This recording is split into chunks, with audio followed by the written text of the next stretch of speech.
नमस्कार साथियों, अब हम पढ़ने वाले हैं जियोग्राफी। जियोग्राफी में दोस्तों मैं टॉपिक वाइज जितने भी एमसीक्यू प्रश्न बनते हैं उनको सभी टॉपिक वाइज हल कराऊंगा। तो आज का हमारा जो टॉपिक है वो भारत की भौगोलिक स्थिति और उसके विस्तार से संबंधित एमसीक्यू प्रश्न है, जो कि टॉपिक वाइज में प्रश्नों के संग्रह में टॉपिक 1 है हमारा। तो आज का पहला प्रश्न है, प्राचीन भारतीय भौगोलिक मान्यता के अनुसार भारतवर्ष किस द्वीप का अंग था। तो दोस्तों इसमें पूछ रहा है कि प्राचीन भारतीय भौगोलिक मान्यता के अनुसार भारतवर्ष किस द्वीप का अंग था। तो इसका सही आंसर हो जाएगा ऑप्शन नंबर बी, जम्बू द्वीप।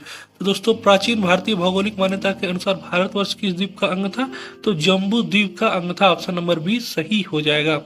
हमारा अगला प्रश्न है, सर्वप्रथम इंडिया शब्द का प्रयोग भारत के लिए किस भाषा में किया गया था। तो सर्वप्रथम इंडिया शब्द का प्रयोग भारत के किस भाषा में किया गया था। तो इसका सही आंसर हो जाएगा ऑप्शन नंबर बी, ग्रीक शब्द, ग्रीक। तो सर्वप्रथम इंडिया शब्द का प्रयोग भारत के लिए किस भाषा में किया गया था, तो ग्रीक भाषा में किया था। ऑप्शन नंबर बी सही हो जाएगा। हमारा अगला प्रश्न है, भारत की मुख्य भूमि की दक्षिणी सीमा है। तो इसका सही आंसर हो जाएगा option number C, 8 degree 4 minute. तो भारत के मुख्य भूमि की दक्षिणी सीमा कितनी है, तो 8 डिग्री 4 मिनट उत्तरी अक्षांश है। ऑप्शन नंबर सी सही हो जाएगा। हमारा अगला प्रश्न है, भारतीय मानक समय आधारित है। तो इसका सही आंसर हो जाएगा ऑप्शन नंबर सी, 82.5 डिग्री पूर्वी देशांतर पर। तो भारतीय मानक समय आधारित किस पे है, 82.5 डिग्री पूर्वी देशांतर पे। हमारा अगला प्रश्न है, भारत का प्रमाणिक उस स्थान का स्थानीय समय है जो स्थित है। तो भारत का प्रमाणिक समय उस स्थान का स्थानीय समय है जो स्थित है कहाँ पे, तो इलाहाबाद के समीप स्थित है। और इलाहाबाद में कहा, नैनी में स्थित है। तो भारत का प्रमाणिक उस समय उस स्थान का स्थानीय समय है जो इलाहाबाद के समीप नैनी में स्थित है। ऑप्शन नंबर सी सही हो जाएगा। हमारा अगला प्रश्न है, इंडियन स्टैंडर्ड टाइम और ग्रीनविच मीन टाइम में कितना अंतर है। तो इसका सही आंसर हो जाएगा ऑप्शन नंबर सी, 5 घंटे 30 मिनट। तो इंडियन स्टैंडर्ड टाइम और ग्रीनविच मीन टाइम में कितना अंतर है, तो 5.5 घंटे का अंतर है। ऑप्शन नंबर सी सही हो जाएगा। हमारा अगला प्रश्न है, भारत का ध्रुव दक्षिणी भाग की मुख्य भूमध्य रेखा से दूरी कितनी है। तो भारत का ध्रुव दक्षिणी भाग की भूमध्य रेखा से दूरी कितनी है, तो इसका सही आंसर हो जाएगा ऑप्शन नंबर सी, 876 किलोमीटर। तो भारत का ध्रुव दक्षिणी भाग की भूमध्य रेखा से दूरी कितनी है, तो 876 किलोमीटर। ऑप्शन। हमारा अगला प्रश्न है, भारत की स्थलीय सीमा की लंबाई कितनी है। तो इसका सही आंसर हो जाएगा 15,200 किलोमीटर। तो भारत की स्थलीय सीमा की लंबाई कितनी है, तो 15,200 किलोमीटर। ऑप्शन नंबर डी सही हो जाएगा। हमारा अगला प्रश्न है, द्वीपों सहित भारत की तट रेखा की लंबाई कितनी है। तो इसका सही आंसर हो जाएगा ऑप्शन नंबर सी, 7,516.5 किलोमीटर। तो द्वीपों सहित भारत के तट रेखा की लंबाई कितनी है, 7,516.5 किलोमीटर। ऑप्शन नंबर सी सही हो जाएगा। हमारा अगला प्रश्न है, भारत की उत्तर से दक्षिण तक की लंबाई कितनी है। तो भारत के उत्तर से दक्षिण तक की लंबाई कितनी है दोस्तों, तो इसकी लंबाई है 3,214 किलोमीटर। ऑप्शन नंबर बी सही हो जाएगा। तो भारत के उत्तर से दक्षिण तक की लंबाई कितनी है, ऑप्शन नंबर बी 3,214 किलोमीटर।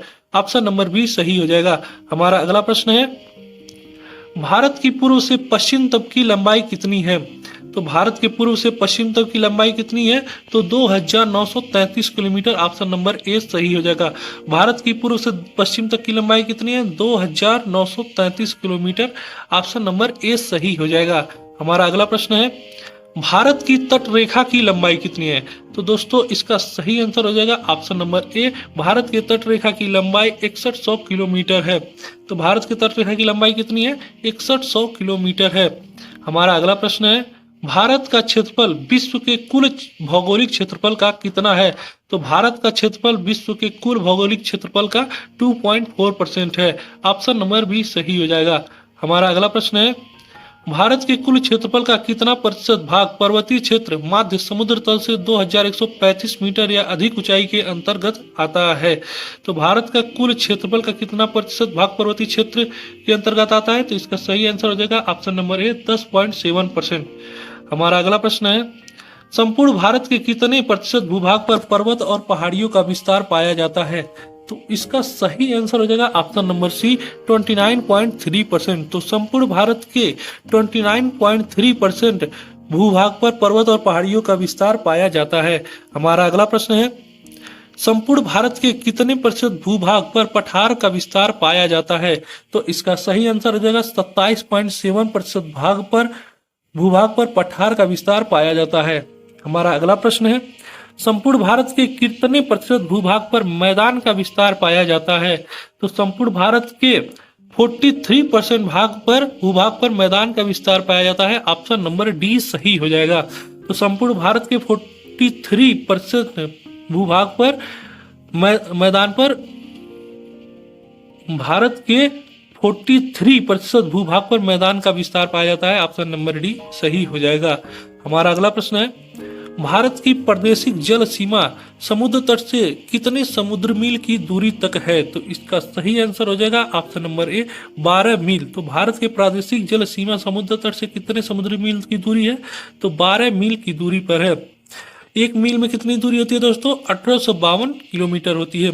हमारा अगला प्रश्न है, भारत का संलग्न क्षेत्र प्रादेशिक जल सीमा के आगे कितने समुद्री मील की दूरी तक है? तो भारत का संलग्न क्षेत्र प्रादेशिक जल सीमा के 24 मील समुद्री मील की दूरी तक है। ऑप्शन नंबर बी सही हो जाएगा। तो भारत का संलग्न क्षेत्र प्रादेशिक जल सीमा के आगे 24 मील समुद्र मील की दूरी तक है। ऑप्शन नंबर बी सही हो जाएगा।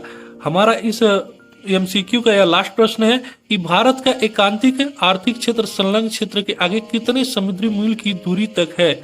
तो इसका सही आंसर हो जाएगा 200 मील। ऑप्शन नंबर बी सही हो जाएगा। तो भारत का एकांतिक आर्थिक क्षेत्र यानी कि संलग्न क्षेत्र के आगे 200 समुद्री मील की दूरी तक है। ऑप्शन नंबर बी सही हो जाएगा। तो आपने दोस्तों भारत की भौगोलिक स्थिति और विस्तार का जो टॉपिक वाइज में सीरीज में टॉपिक नंबर 1 को हल कर लिया है। अब दोस्तों इसके टोटल 5 टॉपिक्स हैं, तो हम दोस्तों बारी बारी से करेंगे। अगला जो टॉपिक है वो दोस्तों मैं अगले दिन अपलोड करूंगा।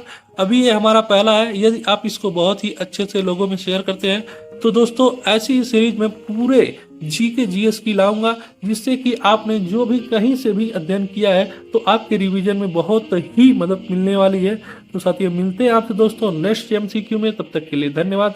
जय हिंद साथियों।